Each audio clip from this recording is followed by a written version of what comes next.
Jésus a dit que c'est de l'abondance du cœur que la bouche parle. Cela signifie que vos paroles ne sont jamais aussi aléatoires qu'elles n'y paraissent. Le commentaire acerbe, le ton impatient, le sarcasme caché, la plainte silencieuse, ils révèlent souvent quelque chose de plus profond qui se passe à l'intérieur. Peut-être y a-t-il de l'orgueil qui n'a pas été abandonné. Peut-être y a-t-il une blessure qui n'a jamais été guérie. Peut-être y a-t-il de la peur, de la jalousie, de l'amertume ou de l'épuisement qui sommeillera tranquillement dans le cœur jusqu'à ce qu'un moment de pression les fasse sortir par la bouche. C'est pourquoi contrôler votre discours ne consiste pas seulement à apprendre à dire des choses plus gentilles. Cela commence par le fait de permettre à Dieu de toucher l'endroit où ces mots naissent. Un cœur amer finira par produire des paroles amères. Un cœur craintif parlera souvent avec suspicion. Un cœur en colère transformera même de petites conversations en batailles. Mais lorsque le cœur est adouci par Dieu, la langue commence aussi à changer. Votre discours devient plus patient, plus doux, plus honnête et plus plein de grâce. Alors avant de demander « Pourquoi ai-je dit cela ?» nous devrions apprendre à demander « Seigneur, qu'est-ce qui en moi a besoin d'être guéri ?» La Bible ne décrit pas la langue comme quelque chose d'inoffensif. Dans le chapitre 3 de Jacques, la langue est comparée à de petites choses qui contrôlent tant de grandes choses. Un petit mors dans la bouche d'un cheval peut guider la force de tout l'animal. Un petit gouvernail peut faire tourner un navire massif même lorsque des vents forts le poussent. Et une petite étincelle, presque invisible au début, peut devenir un incendie qui détruit une forêt entière. C'est dire à quel point nos paroles peuvent être puissantes. Elles peuvent quitter notre bouche en quelques secondes, mais elles peuvent rester dans le cœur de quelqu'un pendant des années. Pensez à la fréquence à laquelle cela se produit dans la vie réelle. Une phrase dure d'un parent peut rester dans la mémoire d'un enfant longtemps après que le parent a oublié l'avoir dite. Une blague insouciante peut donner à quelqu'un l'impression d'être petit, honteux ou indésirable. Un message de colère envoyé dans le feu de l'émotion peut briser une amitié qui a mis des années à se construire.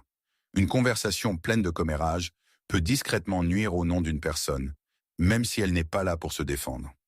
Les mots ne semblent pas toujours dangereux lorsque nous les prononçons, mais une fois qu'ils sont lâchés, ils commencent à bouger, et parfois ils vont beaucoup plus loin que nous ne l'avions jamais prévu. C'est pourquoi la Bible nous met si fortement en garde contre la langue. Elle peut bénir, mais elle peut aussi brûler. Elle peut guérir, mais elle peut aussi blesser. Elle peut apporter la paix dans une pièce, ou elle peut transformer un petit désaccord en une bataille douloureuse. Beaucoup de gens pensent qu'ils n'ont qu'à contrôler leurs actions, mais Dieu se soucie aussi profondément de ce qui sort de notre bouche. Parce que nos paroles façonnent nos foyers, nos amitiés, nos mariages, nos églises, et même notre témoignage au monde. Une langue abandonnée à la colère peut détruire la confiance. Mais une langue abandonnée à Dieu peut devenir un outil de réconfort, de sagesse et de vie. Jacques dit quelque chose de douloureusement honnête. De la même bouche sortent la bénédiction et la malédiction. Et si nous regardons nos propres vies, nous savons à quel point c'est vrai. Nous pouvons chanter des chants de louange, prier avec des cœurs sincères et prononcer de belles paroles sur la foi. Mais plus tard dans la même journée, nous pouvons nous plaindre, critiquer, rouspéter contre quelqu'un que nous aimons, ou parler d'une autre personne d'une manière qui n'honore pas Dieu. C'est la lutte de la langue. Elle peut sembler spirituelle dans un moment et devenir négligente dans le suivant. C'est pourquoi la Bible nous appelle à faire attention non seulement à ce que nous disons à l'église, mais aussi à ce que nous disons à la maison, au travail, dans la voiture, dans les conversations privées et en ligne. Il est facile de bénir Dieu quand tout semble paisible. Il est plus difficile de le refléter lorsque quelqu'un nous irrite, lorsque nous nous sentons méprisés, lorsque nous sommes fatigués ou lorsque nous pensons avoir raison. Mais ce sont ces moments qui révèlent si nos paroles sont réellement sous le contrôle de Dieu. Une bouche qui loue Dieu ne devrait pas être utilisée pour détruire des personnes faites à son image. Une langue qui prononce une prière ne devrait pas être à l'aise de répandre des commérages. Une voix qui dit « Que Dieu vous bénisse » ne devrait pas se retourner rapidement et démolir quelqu'un. Dieu ne nous demande pas de devenir silencieux et sans émotion. Il nous appelle à devenir cohérents, à laisser notre discours correspondre à notre foi, à laisser nos paroles porter la même grâce que nous disons avoir reçue. Alors, avant de parler, nous devons nous demander, ces mots viennent-ils de l'esprit ou viennent-ils de l'orgueil, de la colère, de la jalousie ou de la frustration? Parce qu'une langue abandonnée à Dieu ne sera pas parfaite du jour au lendemain, mais elle deviendra plus consciente, plus humble et plus disposée à choisir la bénédiction plutôt que la malédiction. Une langue incontrôlée n'a pas toujours l'air dramatique. Parfois, elle apparaît dans de petites habitudes que nous remarquons à peine. Elle se manifeste lorsque nous colportons des rumeurs sur quelqu'un qui n'est pas dans la pièce, en nous disant que nous ne faisons que partager la vérité, alors qu'au fond de nous, nous savons que nos paroles rabaissent cette personne aux yeux de quelqu'un d'autre.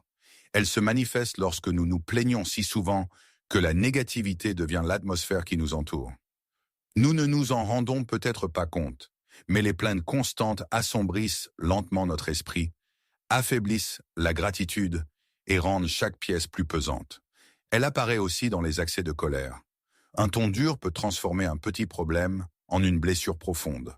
Une réponse douce peut calmer une tempête, mais une phrase cruelle peut en créer une. De nombreuses relations ne sont pas brisées par une énorme trahison, mais par des moments répétés de manque de respect, d'impatience et de paroles prononcées sans amour. La langue perd aussi le contrôle lorsque nous parlons trop vite. Nous appuyons sur « envoyer » avant de réfléchir. Nous répondons alors que les émotions sont encore vives. Nous nous défendons avant d'écouter. Puis plus tard, lorsque la colère s'estompe, nous sommes envahis par le regret.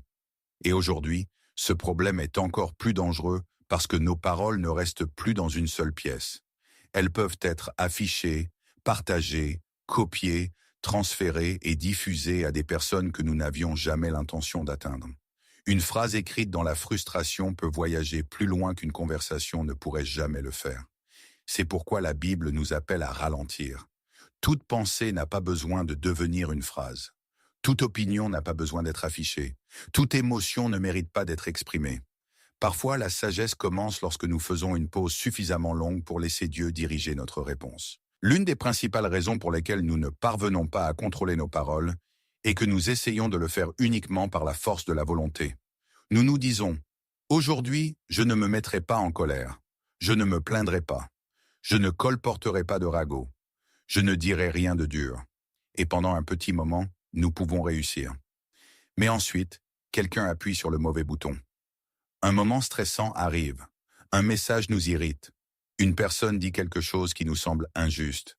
Soudain, les mêmes mots que nous avions promis de ne pas prononcer se précipitent à nouveau.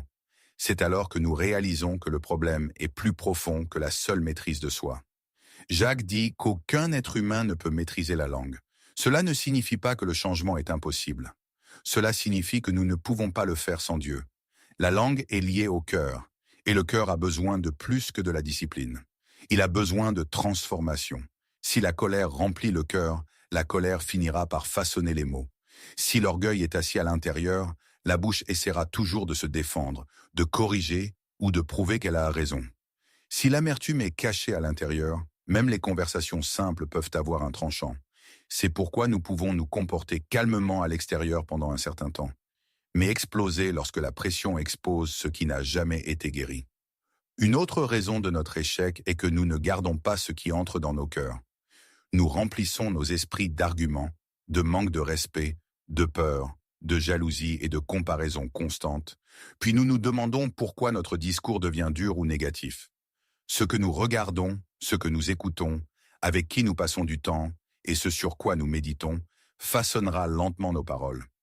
Un cœur nourri par la colère ne parlera pas naturellement de paix.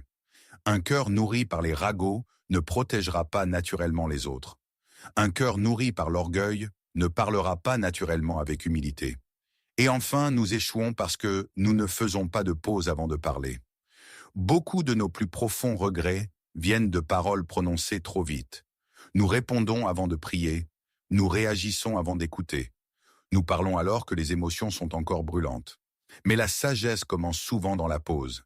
Quelques secondes de silence peuvent sauver une relation d'une douleur inutile. Un moment de silence peut empêcher la colère de devenir un péché. Lorsque nous ralentissons, nous laissons au Saint-Esprit la possibilité de guider notre réponse. Contrôler la langue ne consiste pas seulement à fermer la bouche. Il s'agit d'ouvrir son cœur à Dieu avant que les mots ne sortent. Si la langue révèle le cœur, alors la première étape n'est pas simplement de dire « je parlerai mieux demain ». La première étape consiste à demander à Dieu de changer ce qui se passe à l'intérieur. David a prié Crée en moi un cœur pur, ô Dieu, parce qu'il comprenait que le vrai changement commence sous la surface. Lorsque votre discours est devenu tranchant, négatif, impatient ou négligent, ne demandez pas seulement à Dieu de contrôler votre bouche. Demandez-lui de purifier votre cœur. Demandez-lui de guérir les blessures qui ne cessent de se transformer en paroles dures. Demandez-lui d'enlever l'orgueil qui vous rend sur la défensive, l'amertume qui vous rend froid et la colère qui rend votre voix dangereuse.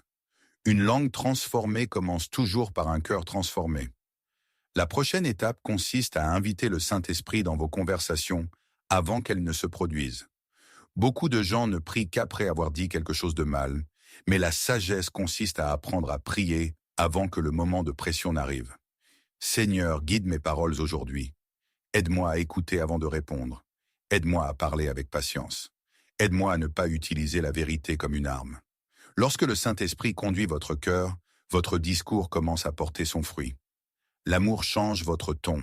La patience ralentit votre réaction. La gentillesse adoucit votre correction. La douceur empêche votre honnêteté de devenir de la cruauté. La maîtrise de soi vous aide à rester silencieux lorsque votre chair veut riposter. Ensuite, commencez à prendre l'habitude de parler de la vie.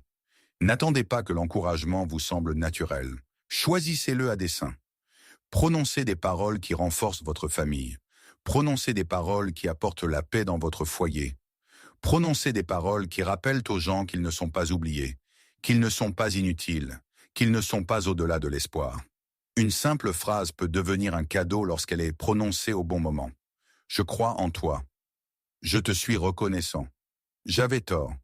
S'il te plaît, pardonne-moi. Dieu est toujours avec toi.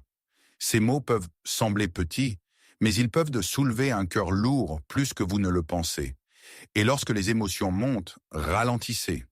Jacques nous enseigne à être prompt à écouter, lent à parler et lent à nous mettre en colère. La plupart d'entre nous inversent cela.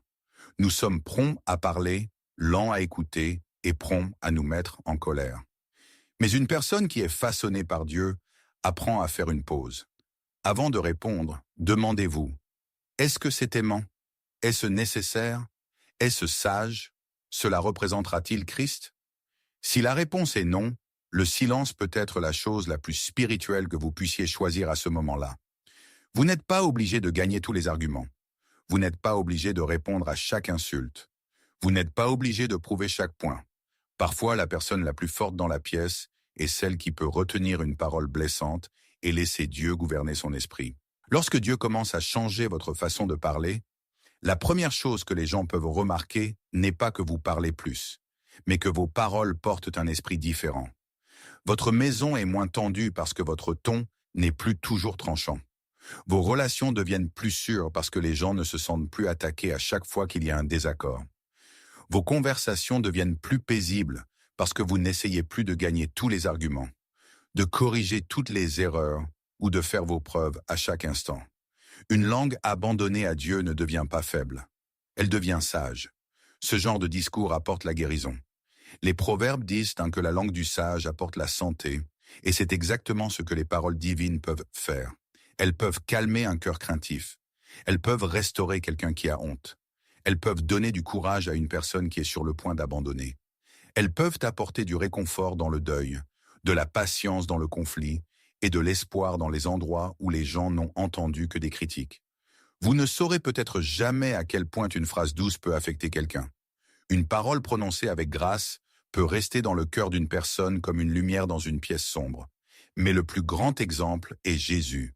Quand il était insulté, il ne rendait pas l'insulte. Quand il était mal compris, il ne perdait pas le contrôle. Quand il était accusé, il répondait avec la vérité, mais pas avec orgueil. Ses paroles portaient l'autorité, mais elles étaient pleines de compassion. Il corrigeait les gens sans cruauté. Il disait la vérité sans haine. Il restait silencieux quand le silence était plus sage que la défense. Et si nous disons que nous, le suivons, alors nos paroles devraient lentement commencer à le refléter. Cela ne veut pas dire que nous n'échouerons jamais. La Bible est honnête en disant que nous trébuchons tous de plusieurs façons. Il y aura encore des moments où nous parlerons trop vite, répondrons trop durement ou laisserons la frustration façonner notre ton. Mais une personne transformée par Dieu ne se cache pas derrière des excuses. Elle se repent. Elle s'excuse. Elle dit « J'avais tort, mes paroles n'ont pas honoré Dieu. S'il te plaît, pardonne-moi. » Ces simples mots peuvent reconstruire ce que l'orgueil laisserait briser. Une langue domptée ne consiste pas seulement à éviter les mauvais discours. Il s'agit de devenir quelqu'un dont les paroles font que les gens se sentent plus proches du cœur de Christ. Quelqu'un qui apporte la paix au lieu de la pression, la sagesse au lieu du bruit, l'encouragement au lieu de la honte, la vérité au lieu des commérages, la grâce au lieu du jugement. Et lorsque Dieu contrôle votre langue, vos paroles ne deviennent plus des armes entre les mains de vos émotions. Elles deviennent des instruments de guérison entre les mains du Saint-Esprit. La langue est petite, mais elle n'est jamais impuissante. Elle peut construire un cœur ou en briser un. Elle peut apporter la paix dans une pièce ou transformer un petit problème en une blessure douloureuse. Elle peut bénir Dieu dans un moment et blesser les gens dans le suivant. C'est pourquoi la Bible parle si sérieusement de nos paroles. Dieu n'écoute pas seulement ce que nous disons quand nous prions. Il se soucie aussi de la façon dont nous parlons quand nous sommes fatigués, offensés, frustrés, déçus ou mal compris. Mais la bonne nouvelle est la suivante. Vos mots peuvent changer, votre ton peut changer, vos réactions peuvent changer, vos conversations peuvent devenir plus paisibles, vos relations peuvent devenir plus saines. Non pas parce que vous êtes assez fort pour maîtriser votre langue par vous-même, mais parce que Dieu est assez puissant pour transformer le cœur qui la contrôle. Lorsque le Saint-Esprit commence à régner en vous, votre discours devient lentement plus doux, plus sage, plus lent et plus rempli de grâce. Alors, avant de parler, faites une pause. Avant de réagir, priez. Avant de critiquer, examinez votre cœur. Avant de commérer, rappelez-vous que la personne dont vous parlez est faite à l'image de Dieu. Et lorsque vous échouez, ne vous cachez pas derrière l'orgueil. Excusez-vous. Repentez-vous. Laissez Dieu vous enseigner une meilleure voie. Vos mots ne sont pas que des sons, ce sont des graines. Chaque jour, vous plantez quelque chose dans le cœur des gens autour de vous. La question est, plantez-vous la peur ou la foi? La douleur ou la guérison? La colère ou la paix? Les ténèbres ou la lumière? Demandez à Dieu aujourd'hui de faire de votre bouche une source de vie. Que vos paroles reflètent en Christ, non seulement quand c'est facile, mais surtout quand c'est difficile. Parce qu'une langue maîtrisée peut devenir l'un des signes les plus clairs d'un cœur transformé.